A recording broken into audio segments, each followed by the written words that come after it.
Well, I messed up this morning. I didn't realize this was 1.25 inches.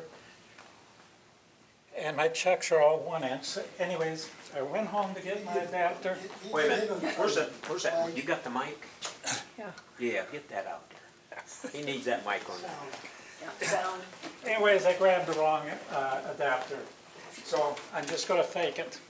I'm gonna go through the motions here. I'm not gonna make any chips or anything like that. You don't have to Just sleep second, up Bill. that way.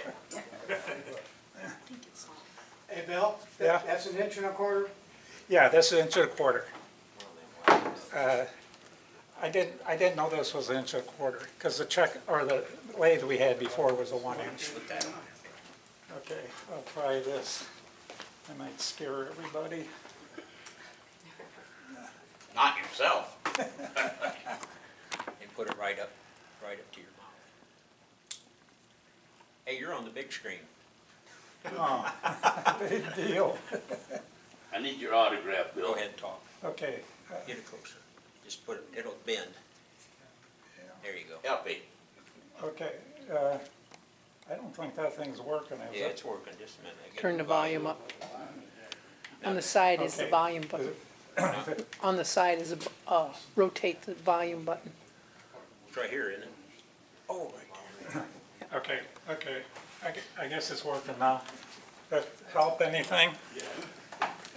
Let's see if I can find a place to put this. Anyways, like I was saying, I messed up. I got the wrong adapter. So Turn it up a little bit more. I can't, How's that? okay, I don't know. Is that working? Yeah. Okay, okay. So anyways, I can't make any chips, but I'm gonna go through the motions. I'm gonna fake it. Use your imagination to see what I'm doing. So anyways, what I've done, I've got a piece of mimosa here. It's mounted on this chuck with the screw in the center. So I had this on my lathe. I started turning the outer profile, but I'm going to back up here for a second. This is my design. This is what I was going to make. That's what it was supposed to look like. And anyways, it's not going to end up like that because I made a mistake already. What I did, I drilled this too deep, so I don't have enough material up here to get that exact profile. So I'm going to have to modify it. This is going to be not as flat as I wanted, but anyways, it'll be a similar design. And I would put this back on the chuck, and I would continue this outer profile here. I'd be thinning this down, and I would be using my hollowing tool to clean out that inside. So this is that tool. I think you're all familiar with it. I would be removing the inside material, and I would try to get that down to the final dimensions that I want here. And I would try to get all this shaped inside and outside, and then I would transfer this turning to a different chuck. I've got another chuck here. So that would be transferred here, and I would chuck from this end like this.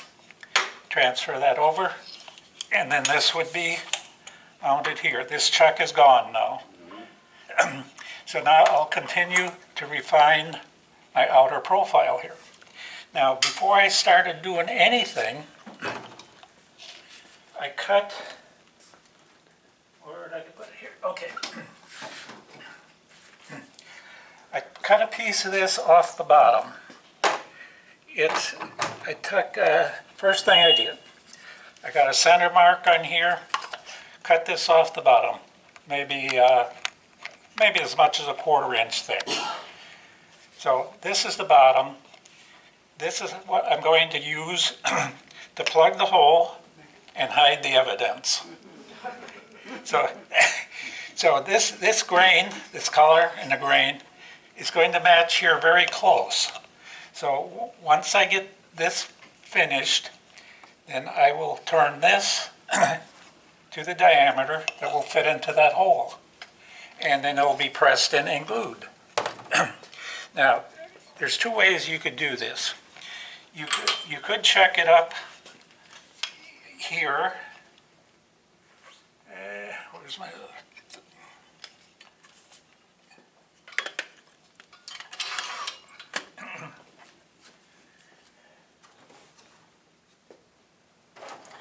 Well, this one.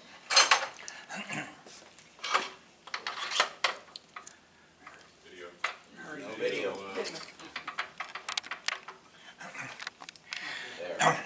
This is just a regular spur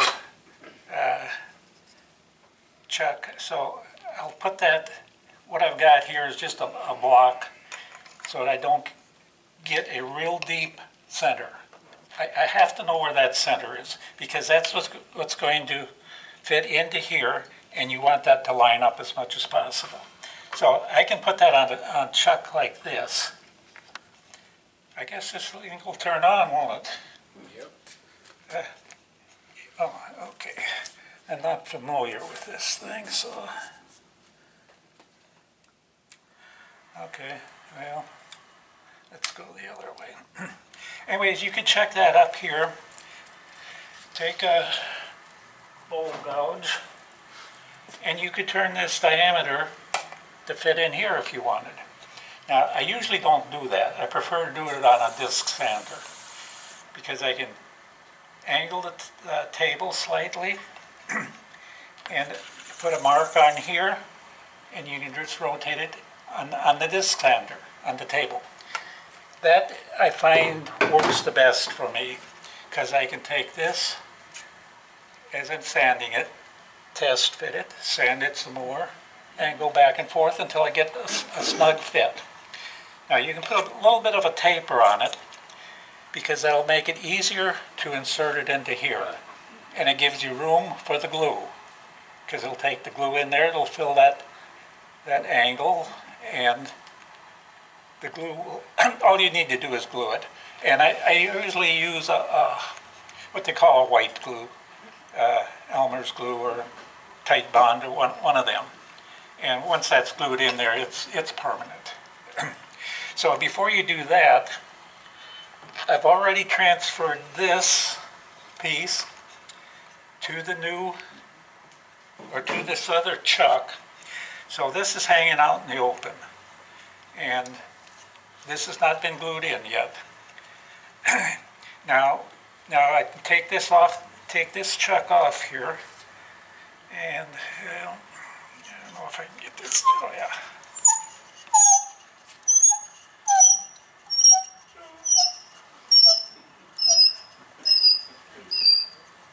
You're hurting it. Brian. Yeah. He's squeaking a little. No, we don't. Anyways, okay. So now I'm going to be mounted on this chuck.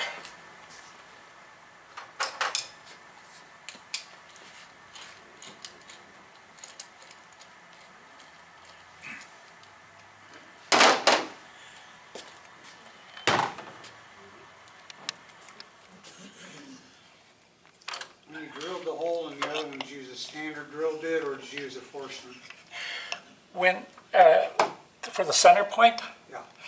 now, initially, after I get this chucked up that first time, I'll put a center on here before I cut this off. I mark the center. This is over here and it's spinning, so I can mark the center. And I put a very small one in here. You don't want a real deep center mark on No, it. I meant when you drilled up into on the other end.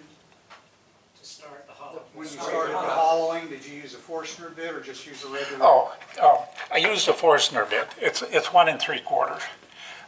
You don't have to do that. You could have it on here and bore just with a gouge and just make a diameter.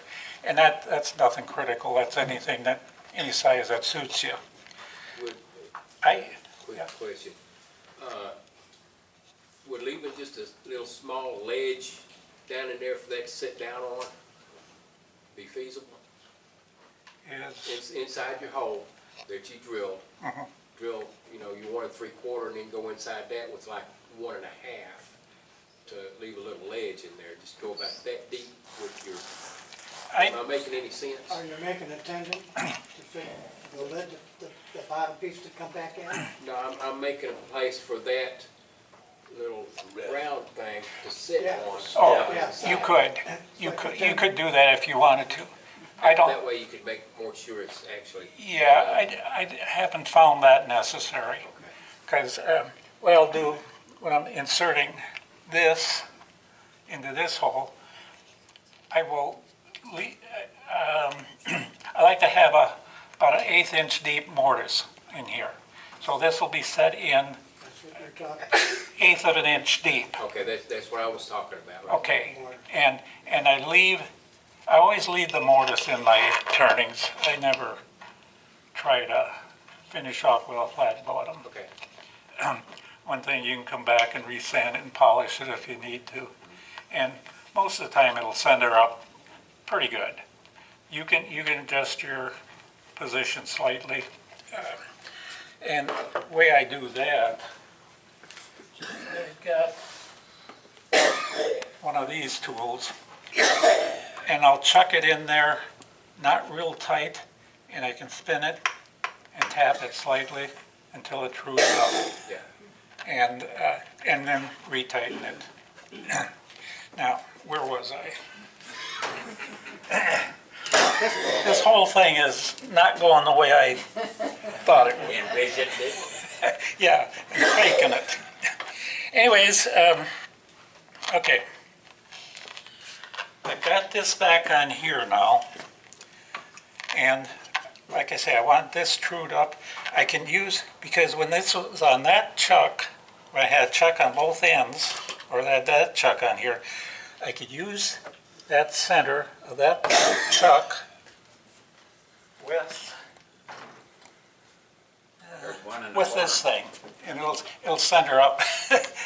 And I can center it up, and this chuck will be in here. That chuck is on this end, and I can bring that in and center it on this hole. So that'll center this up pretty close here. I may have to fine tune it afterwards.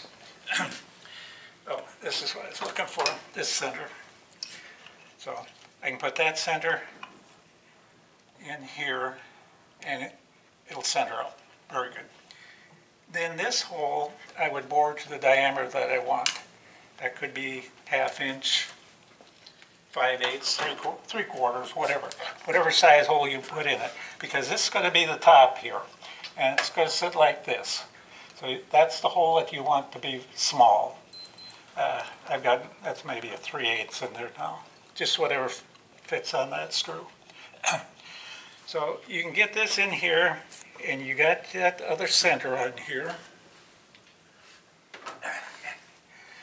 This is not going the way I planned. Hey, Bill, Yeah? you know why they make that hole small? No. So woodturners can't put their finger in and see if you sanded it. Yeah. First thing you do is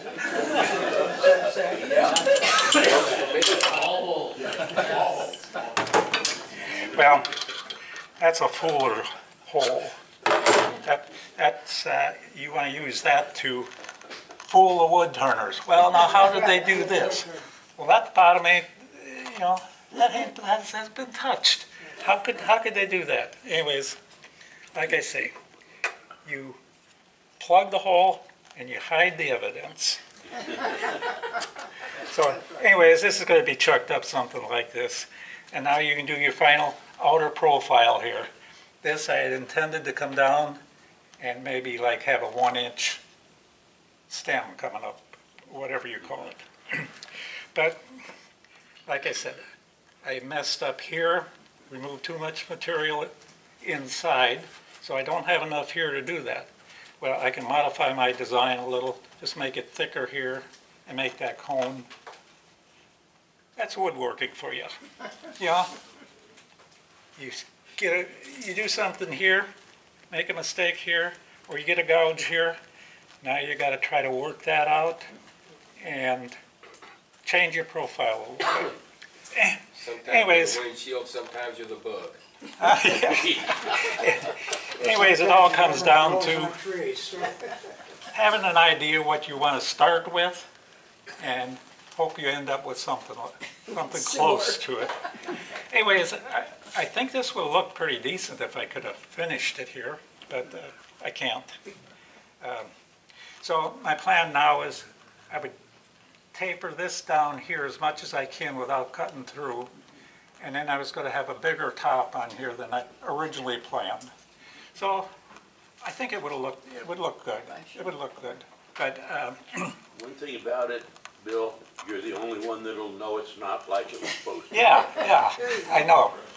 I did one of these earlier.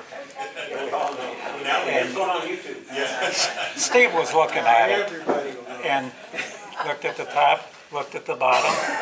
Well, that bottom matches the same thing that's coming up on the top here. You know, it's the same pattern that was down here on this piece was the same pattern that was on the top.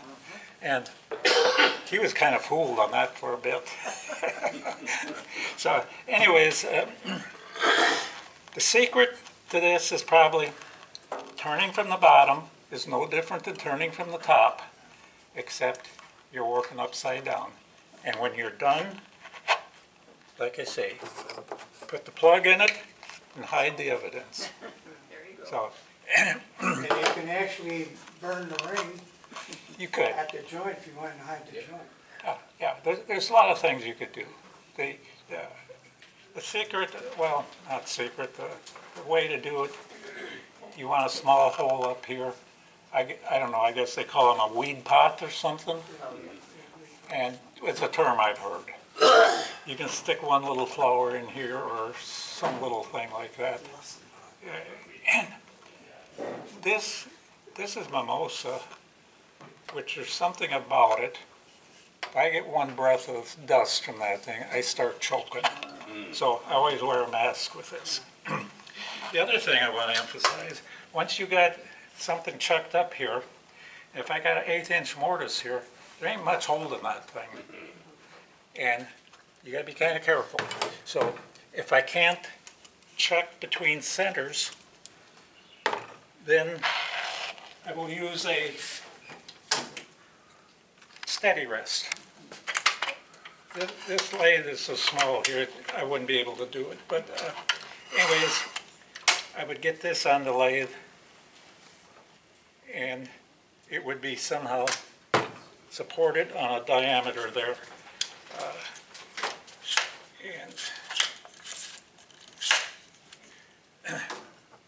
So anyways, I do this, have this here, and I do that while I'm trying to, bore this out, clean up the cone on this side and stuff like that. I've had too many of these things fly off the chuck and go dancing across the shop floor.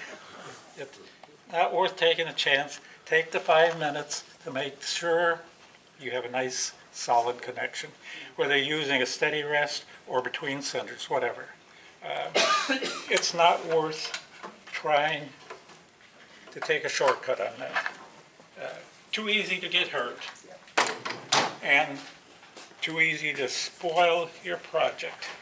And the steady rest puts pressure on the outside, Yes, and that keeps it from, even if you have a little catch, it can still be all right. yeah, You get a big one, maybe not. yeah. I've even had it on a steady rest here and get a catch and everything goes flying. I've got a grizzly lathe that's fairly good size. Anyways, I got a catch one time. Broke the banjo, I had it extended pretty far. Broke the banjo, parts flying all over, my thing coming off the chuck. Think what that'd do to you. Anyways, I spent 3 or 4 hours welding that thing back together and getting it cleaned up. Was that the model that had the recall on the banjo? Yeah. I got a chop box, same. Yeah, I did that recall on that one. Anyways, I had that thing extended way out, and then I had the other piece on there, and it just, parts went flying. So, We did 5 parts. Can happen in a second. Then you head for the house and clean your pants out. anyways, that's about the procedure. I started here, get this mounted, get things trued up, get a center on here, cut the end off.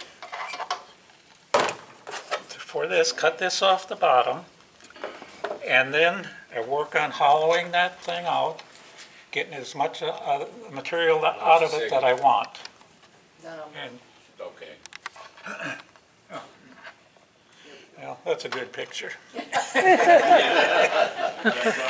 So, and Dark purple. Yeah. this is, I don't know if anybody, if you guys see this or use these.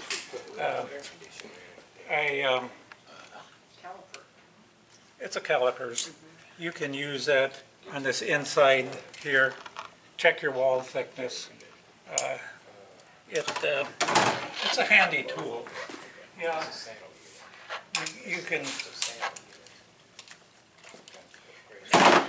you can reach in there with your fingers and try to judge the wall thickness, and pretty good, but this will give you a reading down to 1/1000th of an inch.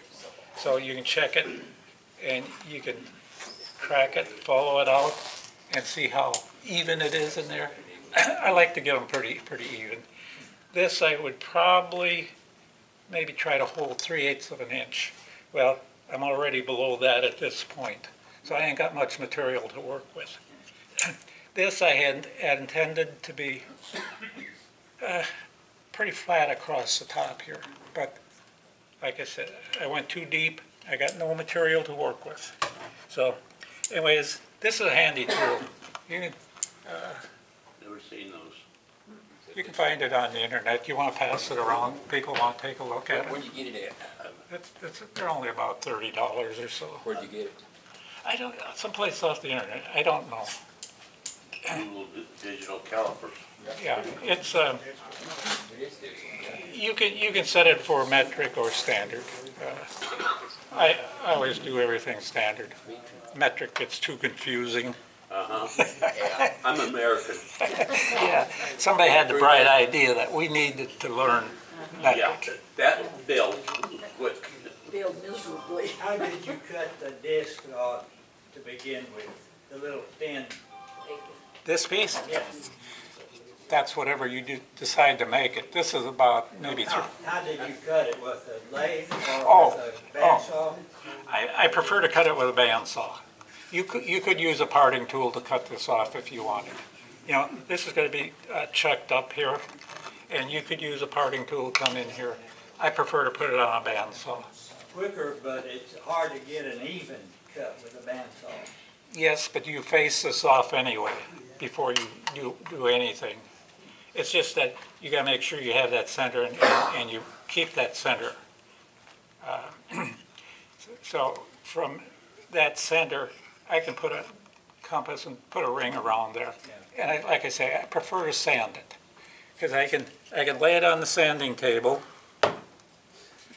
and just rotate it like that right down to the line. I can test fit it, need a little more, and test fit it again. So either way works. I mean, if you got a disc sander, fine. If you don't, you got a lathe, you can turn it on the lathe. The only thing is you got to take it, getting it on and off to test fit it. The variable thickness is really not that critical, is it? No. And like I say, when I'm done, I will insert this so I have maybe 1/8 of an inch mortise here. And that I can chuck up on, I can put that on here, and I can chuck up on that. And once I'm on here, I'll have this hole here, I can work between centers. This will be on here, and I'll be between centers, so I can do this profile here. It'll be safe to do, because everything is captured. Everything's open. It can't go anyplace. But once you get your profile finished here, and you take this away, you got nothing, not much hold in that. So that's why I suggest you use a center rest. That's basically the procedure to do it. I've got, well, everybody's familiar with that thing. I've got different cutters on there. If I'm hollowing this out, I'll use this, and I prefer to use a negative rake inside here. It doesn't catch, and it cuts real nice, cuts fast. Especially if you've got a new bit in there, a new negative rake, that takes this stuff out really nice and leaves a nice finish. You can get a negative rake on a replaceable carbide. Yep.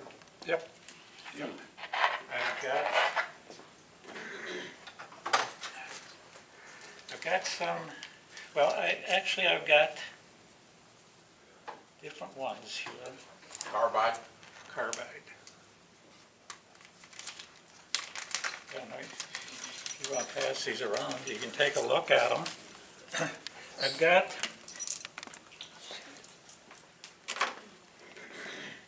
got a flat one here. It's a 16 millimeter Don't sit flat. on my lap. And Don't sit on my lap. and the negative rate. And then I've got a real tiny one here, a quarter inch diameter. Yeah, nothing. I can, any of these will fit into that coloring tool. Just a set screw and slide it in. The one that you made? Yes. Okay, And that, spring loaded. that quarter inch thing, that is very aggressive cutter. I mean, that thing, I bet it would be. I mean, you gotta be careful using that. Yeah. It catches easy, and it'll cut deep. So these are tools that I made up, adapters to fit in here. It's just taking a set screw out and replace it, putting it in here, and then you go to work. That's your hollowing tool, Yeah. so to speak. I don't know where this came from. Phil probably knows where the design came from. I think he had something to do with it.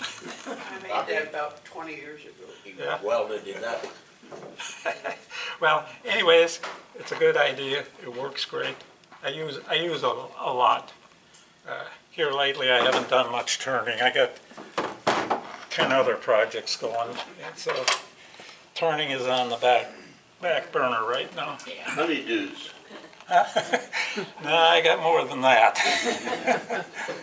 I've been doing yard work and clean up and all kinds of stuff. Honey better do. That's what I've got. Trying to get the water off the yard. Yeah. It's a good demo, Bill. Well, Anybody got any questions? any questions? Yeah. If you do, come up and see Rob. On that negative rake, and I know nothing about carbide tools, but couldn't you just turn your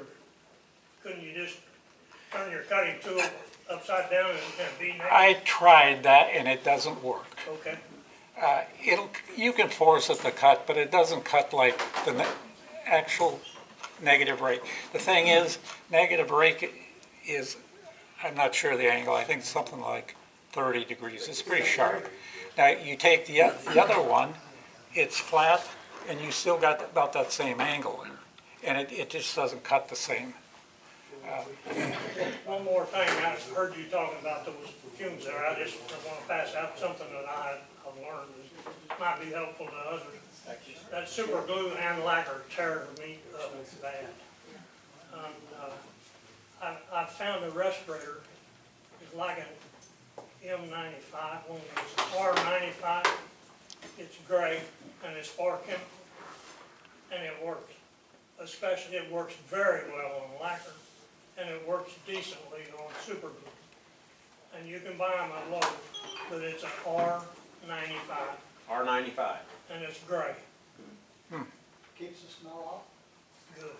Does it have the replaceable cartridges or? No, Oh. it's just like an Oh. M95. Okay.